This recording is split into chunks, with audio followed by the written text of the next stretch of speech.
This machine learning approach has proven to be incredibly scalable. You could use it for all kinds of things. Of course, digitized text, languages. Of course, digitized sound, speech, images, video. It could be multimodal. You could teach it amino acid sequences. You could teach it to understand just about anything. Anything where you have large observed data. Well, that was the first step, was to understand the meaning of the data. Just by studying an enormous amount of text on the internet, we were able to understand the words, the vocabulary, syntax, grammar, and even the meaning of the words by finding patterns and relationships. Using the same approach, we're now able to not only understand the meaning of the different data types, connect it to different modalities, for example, words and images, connected, image of the word cat and image of a cat are now connected together, learning in multimodality.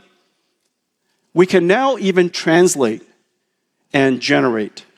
So we can understand data of all kinds, and we can generate intelligent information, intelligence of all kinds. Well, if you look at all the amazing startups that are being created and the amazing applications that are being created, you could find it in this slide in one of the two combinations, one side to the other side. Text to text would be summarization, question and answering, text generation, storytelling. Video to text would be captioning. Image to text, image recognition. Text to images, image generation like Midjourney. Text to video, video creation like Runway ML. All of these different combinations are truly breakthrough. You can even have proteins to text. Explain what a protein does. Text to chemicals. Describe properties of a chemical that might be a successful drug for drug discovery. You can even have video and text to machine articulation, robotics. Each one of these combinations is a new industry, new company, new application use case. Incredible Cambrian explosion of the number of applications that have now been created. And we're just at the beginning. One of the properties of machine learning, of course, is that the larger the brain, the more data we can teach it, the smarter it becomes.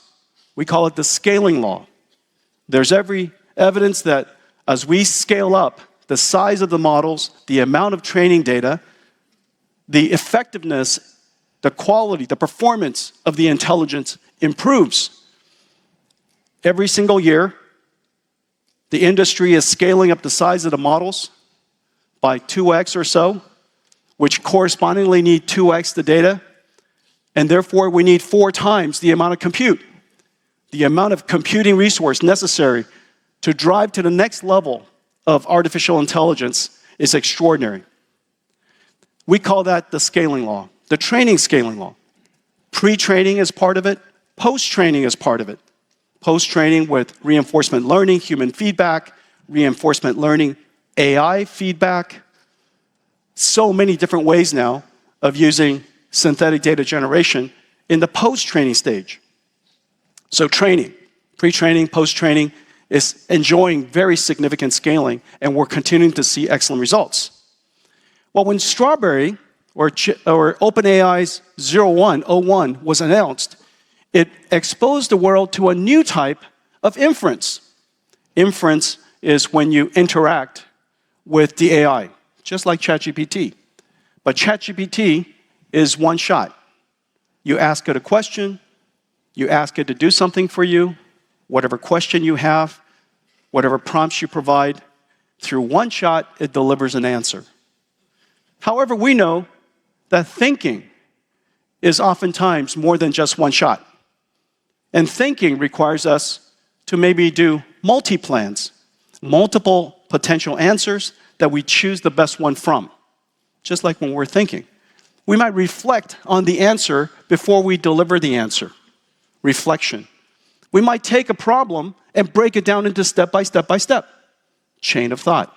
There are many different technologies that we've invented that makes possible for inference to perform better and better as we apply more and more compute. Now we have the second scaling law, inference scaling law. Not just generation of the next word, but thinking, reflecting, planning. These two simultaneous scale laws are going to require us to drive computing at extraordinary speeds. Every single time when we deliver a new generation, a new architecture, we increase the performance by X factors, but we also decrease the power by the same X factor. We decrease the cost by the same X factor. So driving up performance is exactly the same as reducing cost. Driving up the performance is exactly the same as reducing energy. And so therefore, as the world continues to absorb and embrace artificial intelligence, it is our mission, it is our duty to continuously drive the performance up as fast as we can. In the process, expanding the reach of artificial intelligence, driving up its effectiveness, driving down its cost, driving down its power consumption. That's the reason why we went to a one-year cycle. However, AI is not a chip problem. These AI systems are enormous. This is the Blackwell system. Blackwell is the name of a GPU, but it's also the name of this entire system. The GPU is extraordinary in itself. There are two Blackwell dies. Each Blackwell die is the largest chip the world's ever made. 104 billion transistors made by TSMC in their most advanced 4-nanometer node. Two of these Blackwell dies are connected together across 10 terabytes per second low energy link. Right in that middle right there. That line, that seam, thousands of interconnections between the two dies, 10 terabytes per second. It's connected by 8 HBM3E memories from SK Hynix and from Micron. And these memories together run at 8 terabytes per second. And 8 terabytes per second, these two GPUs are connected to the CPU with another very low energy, very energy efficient SerDes, 1 terabyte per second. Each one of the GPUs are connected through NVLink at 1.8 terabytes per second. That's a lot of terabytes per second. And the reason for that is because this system cannot work alone. Even the most advanced computer the world has ever made cannot work alone for artificial intelligence. Sometimes it has to work with thousands of other computers like this, nodes like this, together as one computer, and sometimes they have to work separately because they are responding to a different customer, different query. So sometimes separately, sometimes as one. In order to enable the GPUs to work as one, we of course have networking, 2 CX7s that connect this GPU with thousands of other GPU, but we still need this NVLink. This NVLink allows us to connect the few GPUs in one rack that's standing behind me, that one rack behind me. That one rack is connected to, with this NVLink 5, 1.8 terabytes per second, 35 times higher bandwidth than the highest bandwidth networking in the world, which allows us to connect all of these GPUs together to this NVLink switch. There are 9 NVLink switches in one rack. Each rack has 72 computers like this, connected through this spine. This is the NVLink spine. This is cables, copper. 50 pounds of copper, driven directly by this incredible SerDes, incredible I/O, we call NVLink. They connect into connect into the computer, into NVLink this way.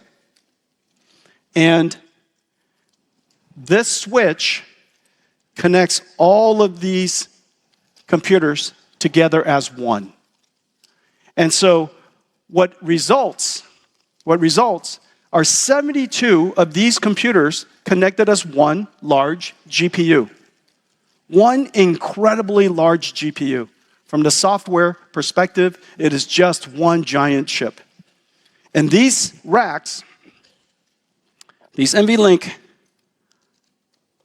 72 systems, this one rack is 3,000 pounds. It is impossible to put on this stage, otherwise I show it to you. It's 3,000 pounds and 120 kilowatts. That is, I have my friends here, that's many Nintendo Switch power. It is not portable, but it's very powerful. And so this is the Blackwell system. We designed this so that it can be configured as one SuperPod, like this, or one entire gigantic data center with thousands and thousands of them, hopefully hundreds of thousands of them, and they're connected to them by these switches. Some of them are quantum InfiniBand switches if you want to have a dedicated AI factory, or a NVIDIA Spectrum X revolutionary Ethernet system that you can integrate into your existing Ethernet environments. We could build AI supercomputers with these. We can integrate them into enterprise data centers, into hyperscalers, or configure them for the edge. The Blackwell system is not only incredibly powerful, it is also incredibly adaptable so that it can fit into every corner of the world's computing infrastructure. So this is Blackwell. On top of Blackwell, of course, is the computer, but most importantly, without all of the software that runs on top of it, this computer is just simply impossible to operate. When you see these computers with all of the liquid cooling, all of the wiring, the mind will blow up. How do you program such an incredible computer? This is where NVIDIA software stack. This is where all of our effort in CUDA, Nickel, all of our Megatron core, all of the software that we created, TensorRT LLM, Triton, all of the software that we created over the years, integrated into the system, makes it possible for everyone, anyone, to deploy AI supercomputers around the world. And then, of course, on top, we have AI software that makes it easy for people to build AI. And so what is AI? What is AI? We talk about AI in a lot of different ways, but I think there are two types of AIs that will be extremely popular. And there are two mental models that I think are very helpful. It's very helpful to me. The first AI is basically a digital AI worker. These AI workers can understand, they can plan, and they can take action. Sometimes the digital AI workers are being asked to execute a marketing campaign, support a customer, come up with a manufacturing supply chain plan, optimize a chip, help us write software, maybe be a research assistant, a lab assistant in the drug discovery industry. Maybe this agent, is a tutor to the CEO. Maybe there's a tutor for all of our employees. These digital AI workers, we call them AI agents, are essentially like digital employees. And just like digital employees, you have to train them, you have to create data to welcome them to your company, teach them about your company. You train them for their particular skills depending on what function you would like them to have. You evaluate them after you're done training them to make sure that they learned what they're supposed to learn. You guardrail them to make sure that they perform the job they're asked to do and not the jobs they're not asked to do. And of course, you operate them, you deploy them, provide them energy from Blackwell, the AI tokens from Blackwell, and they interact with other agents to work as a team to solve problems. Well, you're going to see all kinds of different agents, and we created several things to make it easier for the ecosystem to be able to build AI agents for companies. Nvidia is not in the service business, and we don't deliver final product. We don't deliver solutions. But we do deliver the enabling technology to make it possible for the ecosystem to create AI, to deliver AI, to continuously improve AI. The AI agent lifecycle libraries, the lifecycle platform is called NeMo. And NeMo has libraries for each one of the stages that I mentioned, from data curation to training to fine-tuning to synthetic data generation to evaluation to guardrailing. And these libraries are integrated into workflows and frameworks all over the world.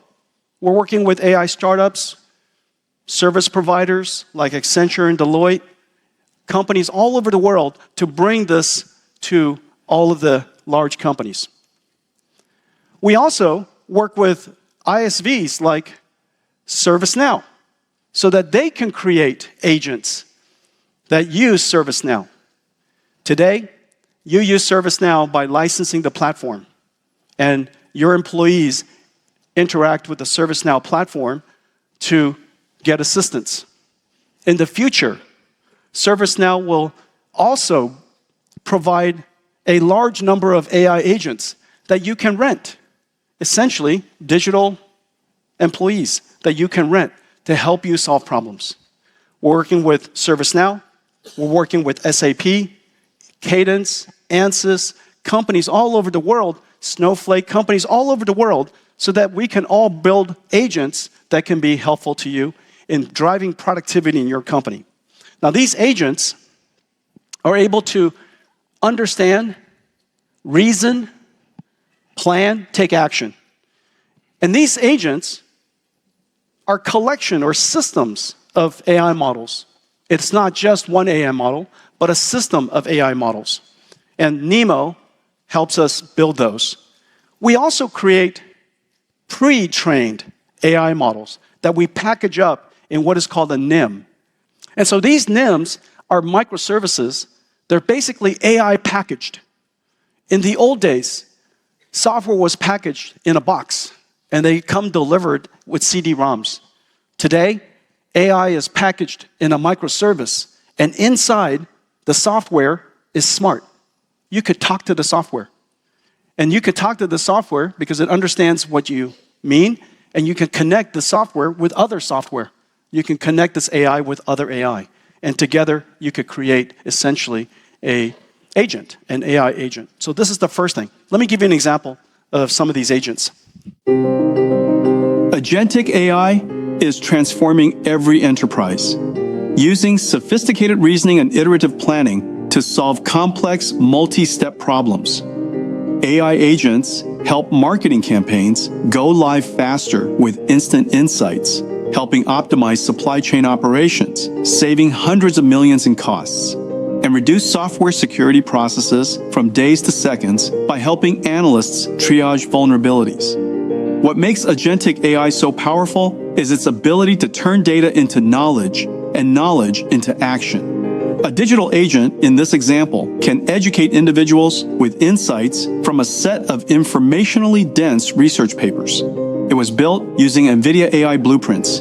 These are reference workflows featuring Nvidia acceleration libraries, SDKs, and NIM microservices that help you rapidly build and deploy AI apps. The multimodal PDF data extraction blueprint helps build a data ingest pipeline, while the digital human blueprint provides smooth, human-like interactions. Hi, I am James. A digital agent ingests PDF research papers, including complex data like images, charts, and tables.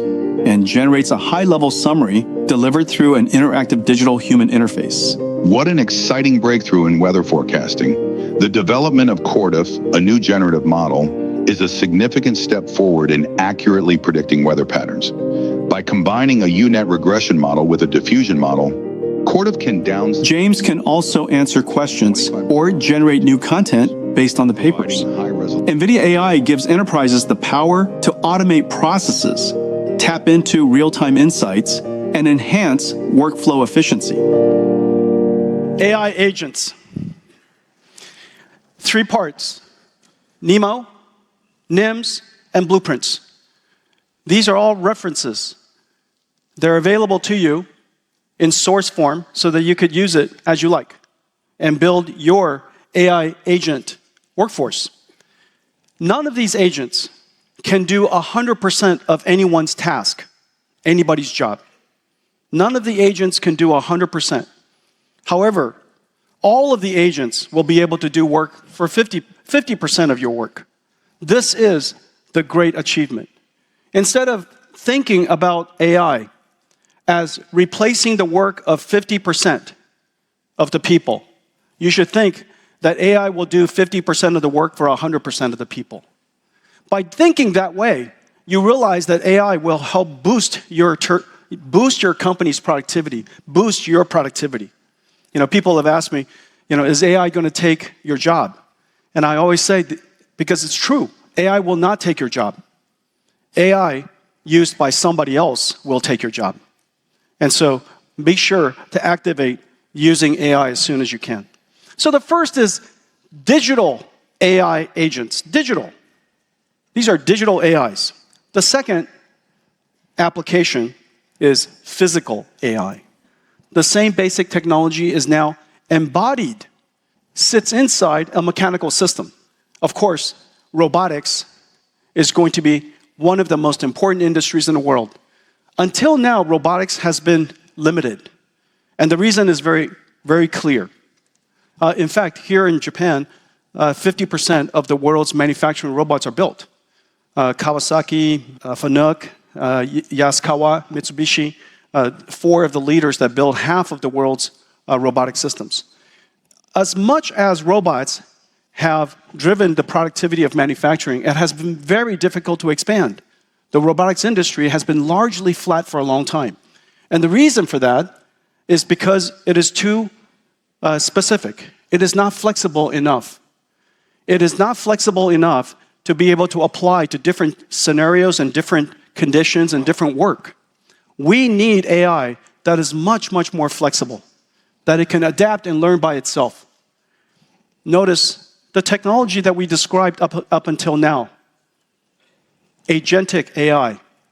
Irrespective of who you are, you should be able to interact with the agents. It can give you response. Of course, sometimes the response is not as good as the response that you would produce, but many of them are in fact even better than what we can produce. And so we can now apply this general AI technology into the world of embodied AI or physical AI, or otherwise known as robotics. In order to enable robotics to happen, we need to build 3 computers. The first computer is train the AI, just like we did with all of the examples I've given you so far. Second is to simulate the AI. You need to give the AI a place to practice, a place to learn, a place to receive synthetic data that it can learn from. We call that Omniverse. Omniverse is our virtual world digital twin suite of libraries that could be used for creating physical AIs, robotics. Omniverse, then after validation, after training, after evaluation, then you can take the model and put it into a physical robot. Inside that, we have processors that are designed for robotics. We call it Jetson Thor. Thor is a robotics processor designed for humanoid robots. This loop goes on and on and on. Just as there is a NeMo AI agent lifecycle platform, there is this platform, Omniverse platform, that enables you to create AI. Well, ultimately, what you want is the AI, notice on the left, it sees a world, it sees the video, it sees the surrounding, the circumstance. You tell it what you want, and this AI will generate articulation motion. Just as we take text, we can generate video. We can take text and generate chemicals for drugs. We can take text and generate articulation motion. Okay, so this concept is very similar to generative AI. And this is the reason why we think that now we have the necessary technology between Omniverse and all the computers that we built, these 3 computers, and the latest generative AI technology, that the time has come for humanoid robotics. Now, why is humanoid robotics so hard? Well, obviously, the software developed for humanoid robots is extremely hard. However, the benefit is incredible. There are only 2 robotic systems that can be easily deployed into the world. The first robot is a self-driving car. And the reason for that is because we created the world to adapt to cars. The second is humanoid robots. These 2 robotic systems could be deployed in brownfields anywhere in the world because we created the world for us. This is both extraordinarily hard technology that the time has come, but the impact can be enormous. Well, this last week, at the conference for robotics learning, we announced a new framework that is super important. It's called Isaac Lab. Isaac Lab is a reinforcement learning virtual simulation system that allows you to teach humanoid robots how to be humanoid robots. And on top of it, we have several workflows that we have created. The first workflow is Groot Mimic. Groot Mimic is a framework for demonstrating to the robot how to perform a task.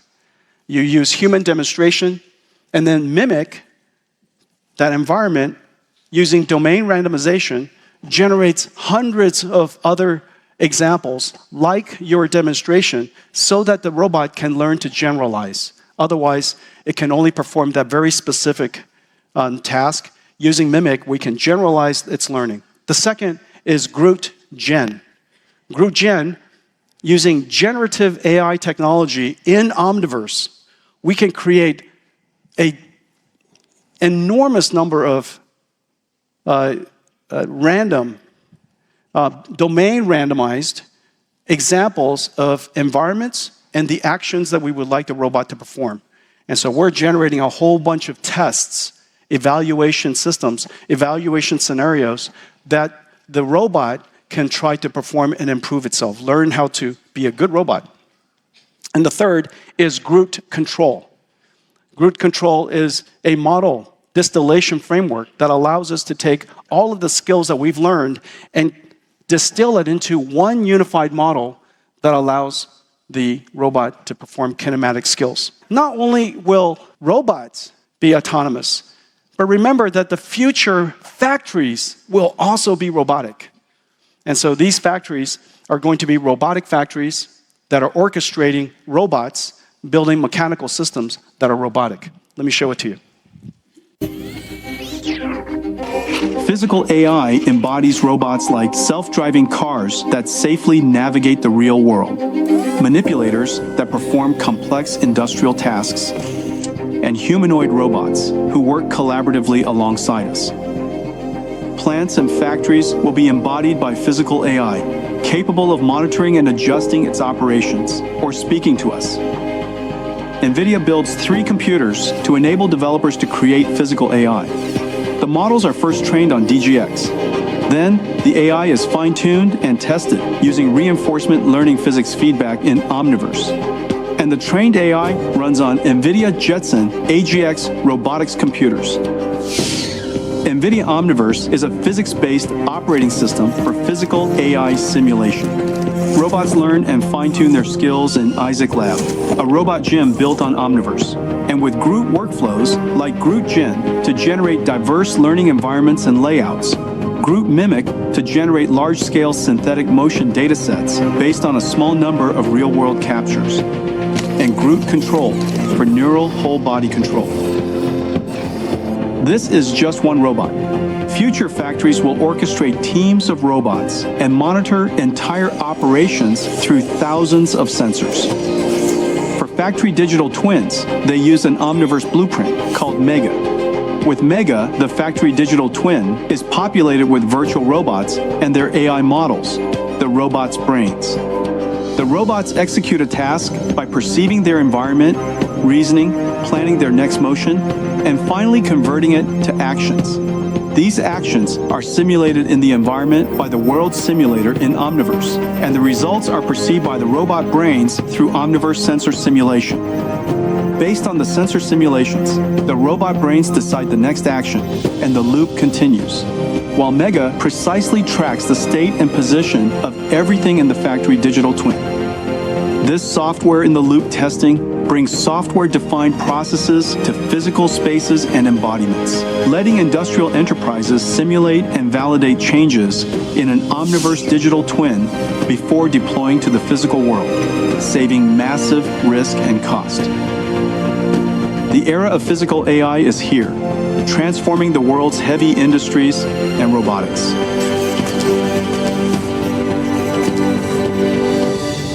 Incredible times. So we have two robotic systems. One that's digital, we call AI agents. And you use them in your office, collaborating with your employees. And then the second is a physical AI system, robotics. And these physical AIs will be products that the companies build.